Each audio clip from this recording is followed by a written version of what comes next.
Coming up next, how to blend work and life and stay mentally healthy. And you can't do anything that you want. We'll take your calls and your chats, and it starts now.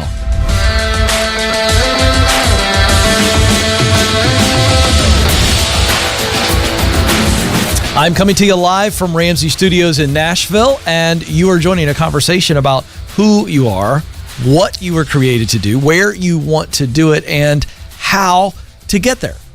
It is about you because you were created to contribute. So you don't just work to live. You were created to work, so you should live to work. Now, am I espousing and promoting being a workaholic? No. But I am promoting this idea that all of us long to do something that matters deeply to us, to help others. If there's one thing that every human being in the history of the world and everybody that is alive now, we all long to help others. And the idea here is that you can do it through your work and get up on Monday morning and be excited and ready to go and not be miserable just counting down quitting time on Friday. You were created to fill a unique role. You are needed. You must do it. This is about selfless ambition. Somebody out there needs you to show up. So I want to help you get clear so that you can get qualified. Get connected so you can get started. Get promoted so you can get the dream job so that you can give yourself away. Those are the 7 stages. That's the journey, the climb up to your pinnacle of purpose. 844-747-2577 is the number. 844-747-2577. Submit your chat questions now to the chat room, and we will get to those. And those are coming into my computer now, so go ahead and fire those away and give us a like and subscribe and share if you would. So how do you blend work and life without losing your mind? Interesting article on Forbes. And there's some good stuff in here. A lot of data that really focuses on millennials and Gen Z. Millennial employees are the most stressed of all the generations. Now, they're also the largest demographic in the workforce as well. 40% of millennials are saying they're stressed, and 39% are saying they're tired. 36%, I can't talk today, Joe. 36% say they are burned out. Gen Z, which is the generation below millennials, are the most likely to feel mentally unwell, 42%. So there's just always going to be a natural tension between thinking and feeling well and work. There's just a natural stress because it is all about performance at work. And that performance has a direct connection to our livelihood. So, of course, we're talking about high pressure. And when there's pressure, there's going to be stress. And so, even in times of certainty, that stress is there. In times of uncertainty, which, of course, we are in, can be a much bigger ball of stress for all of us. So, a couple things that are pointed out in the article, I think is absolutely right. MetLife Meredith Ryan Reed, she's the head of financial wellness and engagement, gives some advice in the article, and I think it's really good. Number one, boundaries are important. It's very important that you learn how to turn work off and take time to recreate, to reset yourself, your mind, and your heart. The second thing is, what can you do tactically here beyond turning things off? Staying organized in your professional and personal life. Now, I'm not a naturally organized person. Okay, so there are levels of this. But the idea here is, do you have a thoughtful daily checklist? I thought that was a really good suggestion. You know, what are the most important things that I need to accomplish in my personal life and work life today? You are a multi-dimensional person. You've got personal relationships. You've got professional responsibilities. And so the idea here is make sure that you're planning out your day. Focus on the main things. Don't try to focus on everything, just the main things. that one little adjustment mentally, focusing on the main things, not everything, will reduce your self-induced pressure and the stress that comes with it. 844-747-2577. 844-747-2577 is the number. Stephanie's going to start us off in Cleveland, Ohio. Stephanie, you're on the Ken Coleman Show. Hi, Ken. How are you? Stephanie, I am living the dream, and you sound like you are on fire. I'm so excited to talk with you. Well, good. I am excited to talk to you. This is awesome. What's going on? How can I help today? Well, I feel like I'm in a crossroad. I'm going to be 48 this month, and I taught for 20 years. We moved towards Cleveland and because of my husband's job. And I'm at a place right now where I kind of left my teaching job because I felt like it was the right thing to do, leaving the location, and had couple different side jobs because I love to work, very motivated, but I don't have to work full time. And most recently, we fostered children for 10 months. Mm-hmm. And when the whole pandemic thing began, they ended up going back home. Mm-hmm. So that did not end in an adoption for us or anything like that. And we understand how that works. So I think most recently in this waiting time, I'm just kind of thinking, where do I want my life to go? I like to work. We've always wanted to have kids, but we haven't been able to have our own kids. So I have all these kind of questions running around in my mind of, what should I do next? I took a job, curbside shopping at Giant Eagle, just to kind of be productive and helpful to society when the kids went back home. So I'm just kind of at this crossroads of how do I move forward with being clear and focused and having a plan, which I love having a plan, but I don't have that right now. Well, but here's the thing. You called, so let's get clear. I think you're clearer than you think you are. I think if I had to guess, you're either in stage 2, get qualified, or stage 3, get connected. You might actually be on the precipice of stepping into stage 4, which is get started. I don't know. We're going to find out. Okay. But here's the good news. You don't have to work, so there's no pressure on you. So my first thought when you said, Ken, how do I move forward? My first thought was you need to try a bunch of things on purpose. Okay. Because there's no pressure on you to land a gig that pays you, so you can sample, you can test some ideas. So let's just get right down to it. A person who is clear knows what they do best. Do you know what you do best? Do you know your talents? I do know some of my talents, yes. Okay. Do you know what kind of work you absolutely love to do? You've got a lot of experience. Do you know what kind of work would just fire you up if you did it all day, every day? Not really. I mean, I'm not undermining teaching. It's absolutely valuable. My mom kind of pushed me into it, and I was able to do it. And I work very well with kids. I just, for 20 years, didn't have that passion in there. Okay, so excitement. What would you love to do? What would make you excited if we just gave it to you tomorrow and you got to try it? What kind of work would you just love to do? Think of a task, a role that you love, you look forward to. What is it? Well, I guess that's where I feel like I'm good at lots of little things, like recently, I love shopping, love helping people, so I've been a curbside shopper, but that's not where I want to go. There's nothing with that. I know, but Stephanie, there's something in your heart right now. You're trying to qualify some stuff right now. I don't want you to qualify anything. I want you to just turn your brain off for about 2 minutes, and I want you to answer with your heart. If I could pay you to do something tomorrow that would make your heart sing, what would it be? I got an idea. Don't answer the question yet. We're going to move over to mission. Okay. So I like to help and get clear. We're looking at talent, passion, mission. Talent's what you do best, your abilities and your qualities. You know those. Passion is the actual work itself, but mission is the result of the work. And we answer mission by saying, who are the people you most want to help? Think of them for a second. Don't talk. Just think of the people that you would most like to help. Now I want you to start to think, what is the challenge, the problem that I want to solve for those people? And then what are the solutions, or what is the solution to some of those challenges that I am fired up about. Now, tell me the answers to those 3 questions. Just let it roll off your heart. Go. Okay, I hope I remember the questions.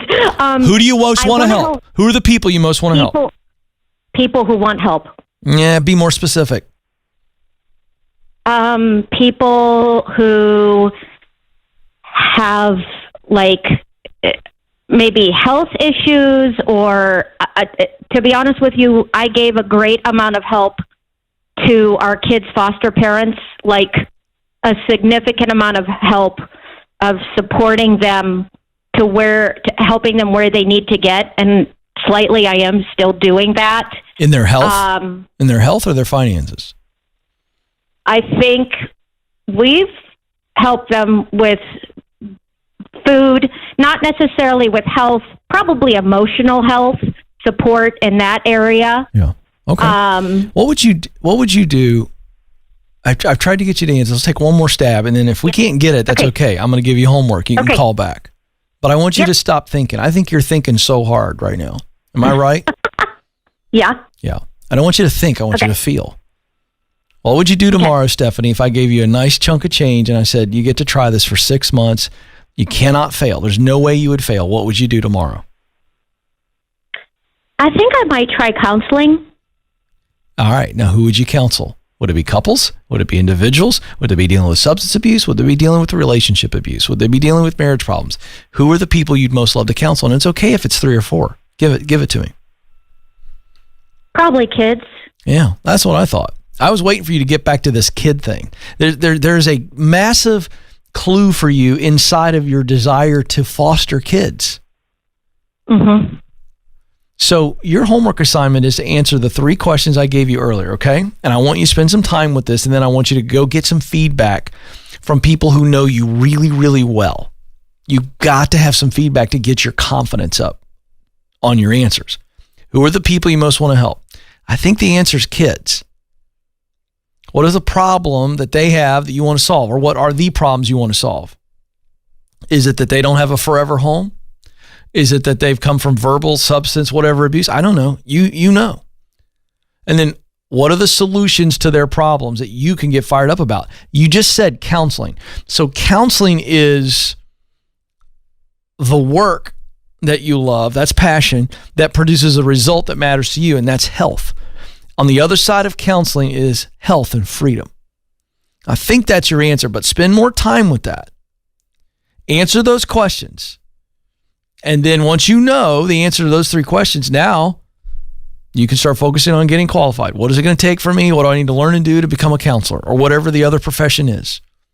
How much is that going to cost me based on my financial reality? How long is that going to take? And then Stephanie, you're ready to go. Let's go next to Matt in San Antonio, Texas. Matt, you're on the Ken Coleman Show. Hey, Ken. How are you doing today? Matt, I'm living the dream. What's going on? Good. Hey, just wanted to get your thoughts and feedback on basically navigating a transition off and out of a small company where I'm the only person that fulfills my actual role. To set it up a little bit for you as well, I know that I'm not in the right spot. I've taken the quiz, and I know that, and I've been eyeing the opportunity of applying at different positions.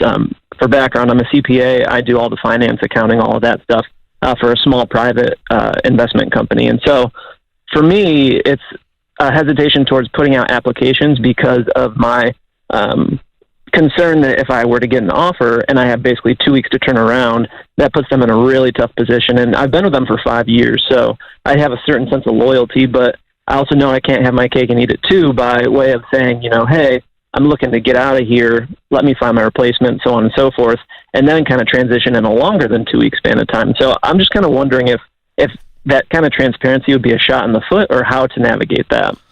What would happen to the company if you had some type of physical ailment today that knocked you out and you couldn't work? It would definitely be a bit of a scatter. I've been working recently on kind of my hit by the bus protocol and trying to document and take videos and everything of what I'm doing in case something like that happened, which sounds like could be an answer that you're getting to. Well, that's where I'm going. Okay. So I just wanted to help your brain simplify this. This is not difficult. I appreciate the question because you're a good dude, but don't overthink this. So what needs to happen? What needs to be true so that when you leave, they're not in a bad spot. So you've already started the process. It is the answer to, if I get hit by a bus, what would they need to do? What would they need to know? And so go ahead and start doing that and get them in a position that when you get to a point where you come in and you announce your resignation and they freak out, you go, no reason to freak out. I've been working on this for months and months and months because I know that there's a different part of my chapter that needs to be written, and I've got you in good place. Now, I can stay on for 30 days or I can do a 2-week. I've set you up to where I can get you guys build a bridge for you until you find my replacement. But I think you just replace yourself ahead of time so that it's not, and then just acknowledge one thing. While you're very valuable to them, I don't question that. And I don't think for 1 second, Matt, that you are asking this question from a place of arrogance or self-importance. I don't feel that. However, if something bad were to happen to you today, they'd figure out a way. Okay? But you're going to go above and beyond that, and you're going to get them ready. Okay? So that even if it took them a couple months to find your replacement, you've got things in place where they could get a contractor to come in and do some things or whatever, because you set up this really flawless operating system, procedures. This is the way we do it. And you set yourself up to be replaced. Set yourself up to be replaced, and then go find your thing and move on. That's all you got to do. You're a good man, Matt. A really good man. 844-747-2577 is the number. Hey, we've got an incredible deal we've been telling you about. If you're looking for a great gift for Father's Day, your dad's not happy in his work, or that graduate that didn't really get to walk or whatever, and you got to send him a gift, The Proximity Principle by #1 Wall Street Journal bestseller. We've got all 3 versions. The hard copy that will stick an autograph in there for you. I'll actually sign it. And we do the ebook and the audiobook, all 3 formats for $25. That's a savings of over $35. This is the step-by-step plan that will get you to the career, the work that you love. 844-747-2577. All of those formats, the bundle, kencoleman.com/store, kencoleman.com/store. Rachel writes in, hey, Ken, my husband is looking for job opportunities at other companies, but many companies have had hiring freezes put in place. He works in engineering. Is there anything we can do besides wait? Of course there is. Now, sometimes we need to understand that we can be acting and waiting at the same time. We're acting and then we're waiting. But we never just put ourselves in a position of waiting only. We want to be acting and waiting, acting and waiting, acting and waiting. And then that's how we get into a mindset and then actual actions that produce opportunities. So he knows what he wants to do. He's very qualified in engineering. So we're looking. If everything's not available, then we're still putting ourselves out there saying, hey, when you undo the freeze, I'm a guy that wants to be here. We're really working our web of connections right now. And if he's got to work 2 or 3 jobs right now to just bring in a portion of what he used to make that helps out, that's what we're doing right now. We are all hands on deck. I don't know your short-term needs. I don't know your financial situation because it's in the chat room. But yes, you always need to be acting and knowing that as we're acting, there's always going to be some waiting. But keep acting. We don't just sit and wait for somebody to tap us on the shoulder. It never works that way, ever. Avocado Queen writes in, Ken, how do you get over paranoia and worry about getting laid off or fired?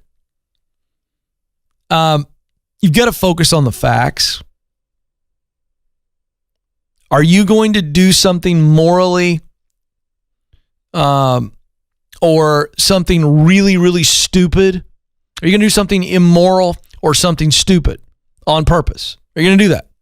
Oh, no, Ken, I'm not going to do that. Okay, great. Well, I've got that under control. I'm not going to be an idiot in the workplace, and I'm not going to do something immoral. Great. So those are your 2 biggies for getting fired that are in your control. So we focus on what we can control. I can I can wake up today and I go, I'm not going to do anything stupid at work. I'm not going to do anything immoral at work. Okay, great. All right. Now, if you are in a company where because of the economy and COVID that they are really struggling, this isn't really paranoia that you might get laid off. It is a reality that you might get laid off. So what are we doing? We're going to think through contingencies and plan Bs. So take all that energy that you're putting into paranoia and fear and doubt and put it into a plan B. If I get laid off, what needs to be true for us to survive and move forward? Just focus on that. And when you are focused on a plan B and putting contingencies in place and rainy day funds and doing whatever it is, or just go get busy, go get an extra job now and stock some money away. Focus on the plan B. Then you don't have time to focus on paranoia and worry. Josh writes in, hey, Ken, any advice on what to do with your resume when applying to multiple places? Like a generic format, or do we use your template? No, use my template. Don't use a generic format. If you're applying at multiple places, you're applying at multiple places. I'm not sure I understand the question, but use the Ken Coleman Show resume guide and the template. And if you're applying at multiple places, then the resume looks the same. Maybe you tweak it as it's needed to be customized. But yeah, no, I don't like generic formats. Generic formats get glossed over. The average hiring manager, based on the latest HR data, says that people are reviewing resumes in 7.4 seconds. The more generic your resume, the more generic you are. Resumes are like a brochure. And so if you look at a boring brochure, you go, I'm not going there. Right? Can you imagine picking up a brochure for a tourist attraction? And it's black and white. And everything else is full color. And every other brochure's got 5 or 6 pages. And this has got, it's basically one piece of paper folded down the middle. Oh, okay. Not a lot of details. Nothing special about it. It's generic. I mean, just the word generic, Joe. Who likes, now listen, full confession. When I go to the grocery store, Joe, I know you're this way. On certain items. Correct me if I'm wrong. Okay. Brand name product, generic product. Which one are you choosing? Hello, Mr. Brand Name. Really? Yeah. Every time? Most. Not me. I'll tell you this. When it comes to medicines, right? So let's say you've got your Tylenol or Vicks or whatever it is, and then I got the Kroger brand, which is the store I frequent. Madison, are you with me? I'm going Kroger brand. Absolutely, and I'm saving money. Yeah, and it's the exact same thing, same ingredients. Joe, I must tell you, I'm shocked. I thought you were going to be the generic brand guy. Nope. That's the only time generic is good, is my point. You're wondering where I was going with that? Mm-hmm. That's the only time generic's good. When it saves you a buck or two and it's the same ingredients. But a generic resume, that's not good. You want to be a standout. Madison, you look like you have something to say. I was just going to say Joe's bougie. He doesn't even know what bougie means. Let me look that up. How do you spell bougie? I hear all the youngsters say that. How do you spell bougie? Ooh, it varies. It varies. Yeah, I don't know. I don't know how to spell that. B-O-U-J-I-E. I go B-O-U-G-E-E. Bougie. That's what I would have done. Mm-hmm. There are a lot of young people that are watching the show right now, and they're all laughing because I'm 45 and they know Joe's in his 50s. Talking about bougie. And there's a young lady out here right now. This is great. We have a case scenario. We have a couple that walked up. They're probably my age. And then we have a young lady out here. And when we said bougie, she started laughing. And these other folks walked around the corner and they're like, what kind of show is this? What is this bougie that he's referring to? Madison, please tell our audience that is above the age of 35 what bougie means, please. Okay, so I would say bougie's like frou-frou, like, a little bit like would choose the brand name over the generic, likes the finer things. Yeah, that's it. Yeah. Very impressive. Are we talking about toilet paper or what here? Joe, please. Okay. No, we're not going to talk about toilet paper. And we're off the rails. Yeah, and we're going to get back to the show, having a little bit of fun, and then Joe takes us to toilet paper and his personal shopping needs. 844-747-2577 is the number. All right, before we get back to the phones, I teased this at the top of the program. I'm about ready to bust a really popular myth. A global myth. You ready? Joe, I'm about ready to step all over some people's toes. Let's do it. There is this colloquial phrase that's been around forever, and it's meant from a good place. It comes from a good place. And people say this. Parents say this. Grandparents say this. Teachers say this. Hey, sweetheart, you can do whatever you want. Just put your mind to it. Sound familiar, Joe? Let me bust the myth. I'm about ready to pop some massive balloons right now. You cannot do anything you want.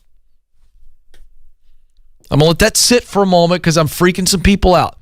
Now, Ken, I thought you were positive. I am positive that you cannot do anything that you want. How do I know this? Because if you don't have the talent to do what it is you want to do, guess what? You cannot do it. Let me pick on myself. My favorite sport is basketball. I'm a basketball fanatic. My dad used to say that I was born with a basketball in my hands. I love the game. I love the game. Okay? I was a decent point guard. Okay? Decent. I have average, maybe a slight bit above average athletic skills, except for the fact that I am 5'8", and I can barely jump over paper.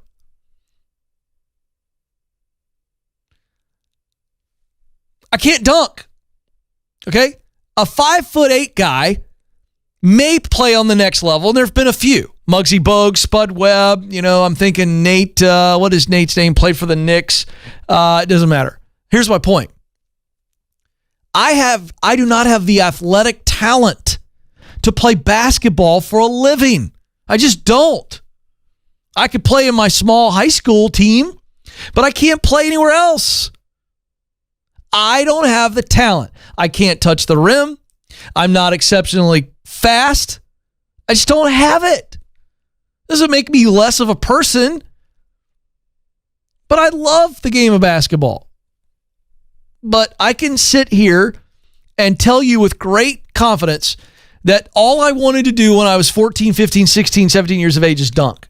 I bought those ridiculous shoes that had like a platform on the toe, and the idea they sold these things saying that if you walk on this crazy tennis shoe, it will strengthen your calf muscles to the point that you can dunk.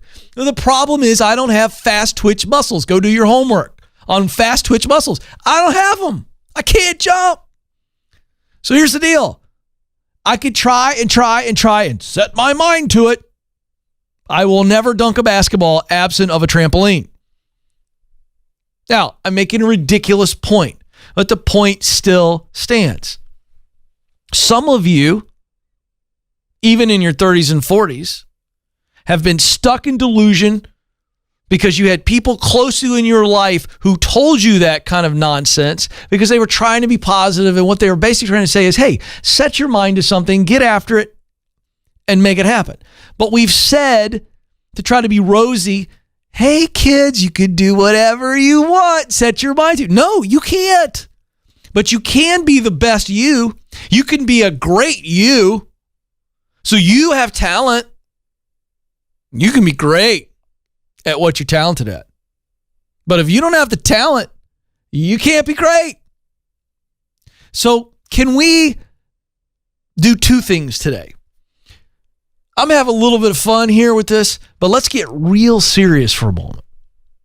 You adults out there who are striving and desiring to do something that you, in your heart of hearts, kind of know that you don't have the talent to do, can you just have enough courage to get clear about who you are and get self-aware and go, hey, I actually do have talents. Things that I'm like an 8, 9, and 10. And if I apply myself, I can be a great me. But this is about you being you. It's that simple. And then for a moment, parents and grandparents and teachers and coaches, can we shoot young people straight? And when a young person is on a path to delusion and eventually frustration, can we say, hey, I know you want to be first chair in the trumpet section, but you're not first chair. You're second chair at most, but you could be really, really great in our orchestra if you fill this role. You're going to set this kid free. You're going to teach them a lesson that'll stay with them the rest of their life. So this is why I teach getting clear. What do you do best? What do you love to do most? And what results matter most? And this idea that you could be all about a mission and have a passion, but if you don't have the talent, I got news for you. You are setting yourself up for frustration, which will eventually lead to desperation. You can't do anything you want, but you can do what you're naturally good at. You can do it in a great way. Let's focus on that. Be you. Sing your song, not somebody else's song. Little musical reference, Joe. People don't know I played trumpet for 5 years. Yeah. By the way, I was the second chair guy. Did not have what it took to make it to first chair. Second's still good. Thanks, Joe. You're very kind. I just didn't have it. All right. Bottom line is this. There's a note called Be Natural. That's the note we should all be singing. That's what we ought to be doing. Just be you. Be the best version of you. So there you go. And for heaven's sakes, grandparents and parents, can we stop spreading this insidious nonsense? You can be whatever you want to be. No, you can't. But Ken, we don't want to hurt the little kids' feelings. You don't have to hurt their feelings. Just teach them. Teach them that they were created with talent. Help them figure what that is, and then help them hone it. They're going to feel great about themselves, by the way. You want to make a kid feel great? Teach them how to be great. Somebody ought to write that down. 844-747-2577. Let's go to Omaha, Nebraska. Brock is there. Brock, you're on the Ken Coleman Show. Hi, Ken. Thank you for taking my call. You bet. What's up, man? Well, this is actually my second time calling, second time on the show. All right. They told me to call back if I had any more questions. Okay. So that's exactly what I'm doing. Okay. So I'm pursuing my pilot's license. I really want to be a Hold on. professionally. Brock, I need you to try to adjust that phone, get it really close to your mouth, and let's start over. So you're close to getting your pilot's license? That's all I heard. Yep, so I'm working on my pilot's license right now. Can you hear me better? Yes, keep on going. Okay, so I'm working on my pilot's license now. I'd like to fly professionally in the future. And so last time I was on the show with you, you told me proximity principle to go apply for a job at an airport. And I actually got an interview within like the next week. Nice. And then I think my boss heard about it, and he gave me a $4 raise. Hey. So I had to step away from the airport gig. So I'm actually still at the same job, but I did get another job offer to work for somebody that goes to my church, and he's willing to pay the same amount that I'm getting paid now. Okay. But it would definitely utilize my skill set a little bit more. But since it's not the career, I mean, it's not like going to point me towards the career I'm interested in. Which is? I'm just wondering if it's worth aviation. Yeah. So I'm just wondering if it's worth it to make that change, just so that my skill set for the time being is utilized a little bit better. No. Are we trying to utilize your current skill set, or are we trying to make progress towards the dream?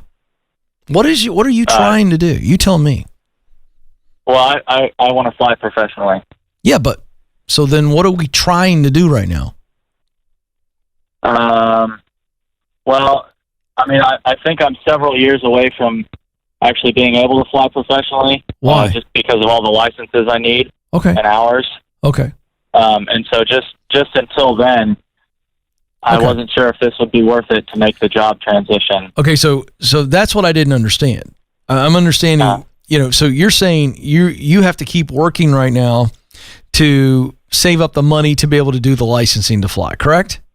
Right. Okay, so your question is, Ken, I can take a job that pays me exactly what I'm being paid now, but it's a better fit for me. That's your question. Yep. Yeah, do it. I misunderstood where you're going. I didn't know where you're going. But yeah, I mean, right now you're just trying to save money. And ideally you could get a job making the same amount of money in aviation, because that's what I told you to do, because that's going to be best for your connections, and you've tried.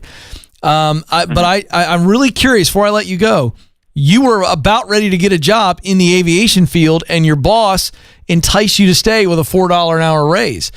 What was the job you were going to take in aviation? It was like line duty in an airport, so refueling jets and.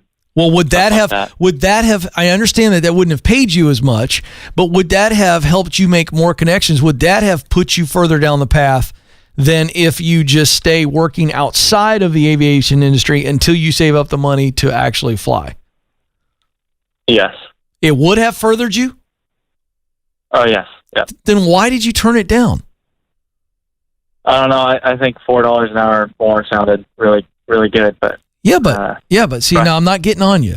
Now listen, I want to be very, very clear. I'm not upset at you, Brock, but you stayed where you were for $4 an hour. And I know that's real money to you.